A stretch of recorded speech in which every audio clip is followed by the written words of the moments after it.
आप देख रहे हैं देश का सबसे भरोसेमंद चैनल दिल्ली नेशनल।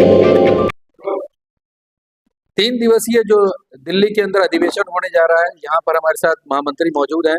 हम उनसे जानते हैं क्या उसकी रूपरेखा है। वहाँ पर गोरखपुर से, खासतौर से अगर एनईआर की बात करें तो एनईआर से कैसे लोग वहाँ पर पहुँच रहे हैं। और हालांकि इन्होंने साफ साफ बताया है कि पूरे भारत से ही लोग आ रहे हैं, लेकिन हम अगर एनईआर की बात करें तो एनईआर से कैसे लोग वहाँ पे पहुँच रहे हैं। दूसरा, क्या वहाँ पे रूपरेखा है, क्या रूट है, क्या शेड्यूल है, किन बातों पर डिस्कशन वहाँ पर होना है जो कि एजेंडा के अंदर शामिल है। हमारा पूर्वोत्तर रेलवे से हमारा स्पेशल ट्रेन जा रही है और बनारस से 3 कोच आज ही 1 तारीख को चल दी है और वो आकर सुबह आएगी और वो हमारे स्पेशल ट्रेन में सारे लोग इसमें बैठेंगे और यहाँ से ट्रेन 9 बजे स्टार्ट होगी और बस्ती और गोंडा होते हुए, लखनऊ होते हुए और बरेली होते हुए नई दिल्ली पहुँचेगी ट्रेन हमारी 2 की रात में। और 3 तारीख को खुला अधिवेशन है, ओपन सेशन है और मीटिंग है। सभा पूरे देश के लोग रहे, सारी बातों को रखेंगे। हमारा जो 18 कोच की हमारी ट्रेनें हमारी जा रही हैं यहाँ से, सेकंड एसी और थर्ड एसी। हमारा कर्मचारी उसमें सम्मिलित होने जा रहे हैं और महिला with young education programme, youth कर्मचारी फेडरेशन के पदाधिकारी, वर्किंग कमेटी मेंबर, सभी पदाधिकारी हमारे वहाँ और सभी लोग डेलीगेट और हमारे उस कन्वेंशन में सम्मिलित होने जा रहे हैं और पूरे देश से लोग आ रहे हैं। हमारा पूरे उत्तर रेलवे का यही रूट रहेगा कि गोरखपुर से गाड़ी खुलेगी और वहाँ हम लोग पहुँचेंगे, अपनी बातों को रखेंगे दमदारी से। सरकार की तरफ से कोई प्रतिनिधि मंडल आ रहा है क्या? सरकार की तरफ से नहीं, हमारे वहाँ पर जो वहाँ के हमारे मंत्री हैं अर्जुन खड़गे साहब जी, वो माननीय मंत्री वो आएंगे और वहाँ पर कन्वेंशन में भाग लेंगे। और हमारे प्रेसिडेंट गुमान सिंह जो ऑल इंडिया के प्रेसिडेंट है ना FIR के, जनरल सेक्रेटरी एम राघवैया जी रहेंगे उसका, और पूरे बागडोर राघवैया साहब ने सब संभाल लिया है। और नार्दर्न रेलवे के जनरल सेक्रेटरी BC शर्मा इस कार्यक्रम को पूरा करा रहे हैं, जो नार्दर्न रेलवे दिल्ली में वो रहते हैं मुख्यालय में, और वहाँ रमणीक शर्मा जी हैं यूथ के।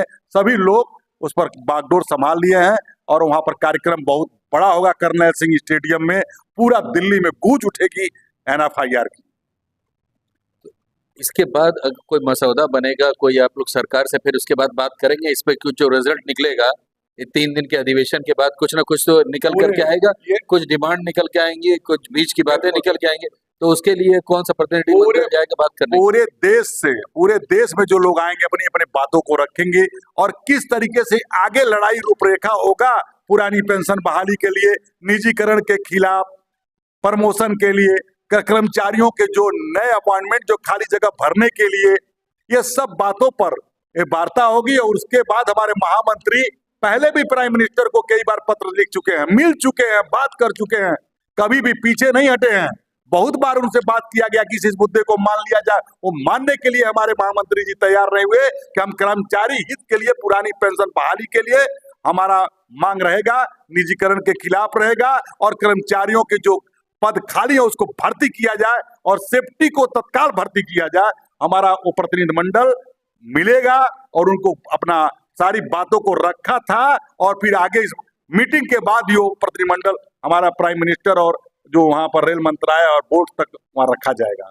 चलिए, तो इनका साफ ये कहना है कि जो भी मसौदा निकल के आएगा उसको भारत सरकार के साथ ये लोग साझा करेंगे और अपनी मांग को वहाँ रखेंगे, पुरजोर तरीके से मांग रखेंगे। खासतौर से अगर पुरानी पेंशन बहाली की बात कर रहे हैं तो उसकी मांग रखेंगे, निजीकरण के विरोध की मांग करेंगे, जो जगह खाली है जहाँ पे भर्तियां नहीं हो रही है उसके लिए ये मांग करेंगे। आप कुछ बोल रहे थे, क्या बता रहे थे आप? मेरा नाम, मैं पहला परिचय दे दूं, मैं देवेश कुमार सिंह, यूथ अध्यक्ष पूर्वोत्तर रेलवे कर्मचारी संघ का।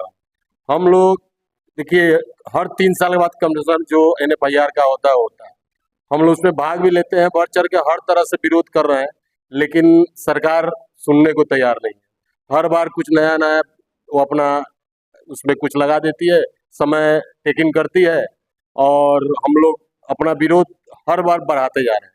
इसी क्रम में हम लोग जा रहे हैं। वहाँ हम लोग का मुद्दा तो बहुत है, रेल कर्मचारी का, सारे कर्मचारी का है। भारत के, विश्व के जितने कर्मचारी हैं उनमें रेल यूनियन ही एक ऐसी यूनियन है जो पुरतोड़ तरह से विरोध करती है। जिसके बल पे पूरे कर्मचारी टिके हुए हैं कि क्या विरोध होगा। फौज विरोध कर नहीं सकती है, बहुत तरह की संस्थाएं विरोध नहीं करती, हम लोग अकेले विरोध करते हैं और बहुत ऊंची तरह से विरोध जो NFIR के महामंत्री M रघुरिया उन्होंने विरोध किया। हम लोग मैं यूथ का लीडर हूँ, अध्यक्ष हूँ, हम लोगों ने अपने हर स्तर से विरोध किया। यहाँ पे रोड से लेके रेल से लेके आपको नंगा प्रदर्शन से हर तरह किए, लेकिन सरकार हर बार एक नया ऐसी करके NPS को हटा के OPS UPS ला दी। हमको लोग की मांग है सिर्फ OPS। बहुत सी मुद्दे रहेगी, हम लोग जहाँ जा रहे हैं मुद्दे हम लोग बहुत 17 सूत्री के 50 मुद्दे हम लोग पास, लेकिन सबसे बड़ा मुद्दा है OPS। हमको चाहिए OPS। अभी आप हाल में देखे होंगे जो उपराष्ट्रपति ने इस्तीफा दे दिया, उन्होंने जब अपने सदन में रहते थे, सदन में उनके सामने विरोध हुआ कि NPS और UPS हटाइए, OPS लागू किए, उन्होंने कहा इस पर कोई चर्चा नहीं होगी। और रिजाइन देते हुए उन्होंने कल अपने आप को मांग किया है कि मैं भूतपूर्व में मैं विधायक था और मुझे विधायक पेंशन चाहिए। राष्ट्रपति का पेंशन ले रहे हैं, राज्यपाल का पेंशन ले रहे हैं और आज कह रहे हैं कि मुझे विधायक का भी पेंशन चाहिए। लेकिन हम कर्मचारियों को OPS नहीं देंगे, चुतिया बनाने लगे, कभी NPS कभी UPS।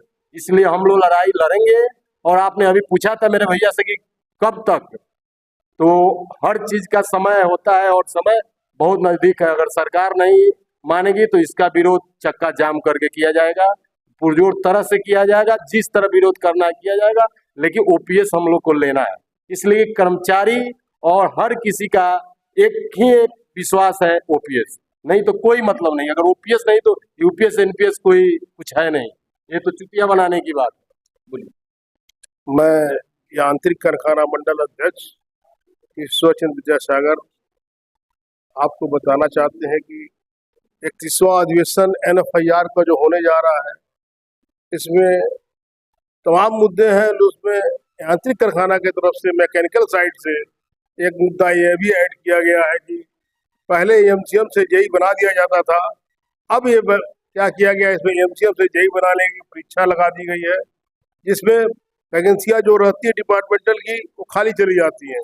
सरकार से भी मांग करेंगे कि सेवानिवृत्ति के समय ही पहुँचते हैं MCM, तो उन्हें भी JEE बनाया जाए, जिससे कि वो क्वालिटी देते हैं, जो POH होती है गाड़ियाँ उसकी क्वालिटी देते हैं।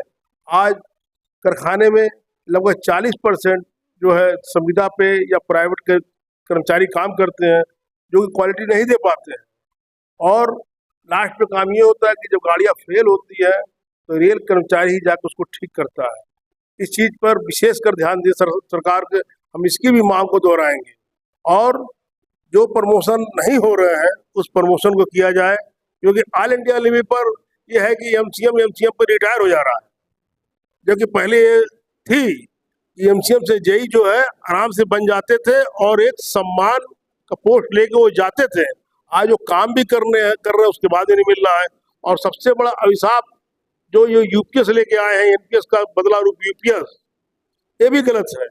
अभी जैसे हमारे एक भाई ने कहा कि धनखड़ साहब जब तक थे तो विपक्ष हमेशा ये पेंशन की बात उठाया, लेकिन इन्होंने उसको जो टाल मटोल के हंस के आप हटा दिए। पेंशन पा भी रहे हैं, किशनगढ़ से पूर्व विधायक रहे, उसके लिए करीब 20 से 25 साल होंगे विधायक के, उसके लिए आवेदन दे रहे हैं। जब इनको इतने बड़े संवैधानिक पद पर रहते हुए चाहिए पेंशन, तो ये नवयुवक जो बच्चे जिनकी सैलरी स्टार्टिंग 20,000 25,000 रहती है, कैसे जो करते लोग हैं, हम लोग जानते हैं, हम लोग गुजरे उससे हैं, तो इनको क्यों नहीं चाहिए? सरकार को इस पर ध्यान देना होगा। और अगर इतनी ही अच्छी है तो OPS दे, नहीं तो खुद UPS ले लें, ये भी नहीं करेंगे। साथ ही मैं ये भी बताना चाहता हूँ, आने वाले समय में बोनस की बात है। बोनस के बाद के हमेशा हो रही कि बोनस पुराना दिए जा रहे हैं।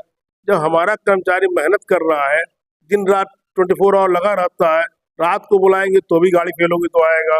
हमारा AC मैकेनिक लगा रहता है, हमेशा लगा रहता है हर जगह।